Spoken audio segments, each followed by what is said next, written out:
Here I have VIVO Y11s, and today I'm going to show you how to enable night mode on this device. So first of all, you have to open settings, then go to the display and brightness section, and here you have eye protection. This is how this mode is called on this device. You can switch it here. You can also set a schedule for it. For example, you can set it from sunset to sunrise, or you can just set your custom schedule for it here. And you can also change its intensity.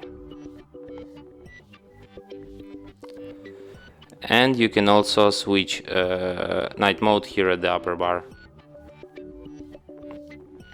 And that's it. Thanks for watching. If you find this tutorial useful, don't forget to hit that like button and subscribe to our channel.